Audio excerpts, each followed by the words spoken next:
আজকে এক ভাই এই কয়েনগুলো নিয়ে এসছে।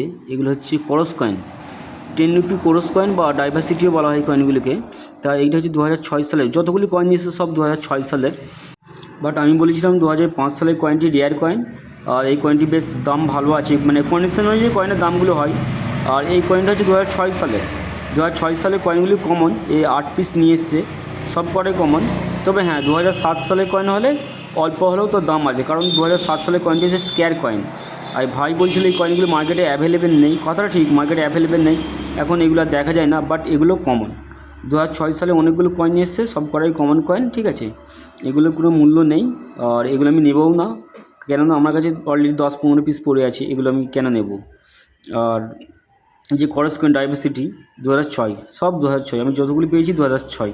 এবার আইএলও কয়েন একটা দেখি, এটা হচ্ছে আইএলও কয়েন। এই আইএলও কয়েনের কন্ডিশনটা খুবই খারাপ, আর এগুলো আইএলও কয়েন আছে, এই কন্ডিশন খুবই খারাপ। আর তবে এগুলো কমন কয়েন, ঠিক আছে। আইএলও কয়েনের মধ্যে রিয়ালিটি কিছু নেই।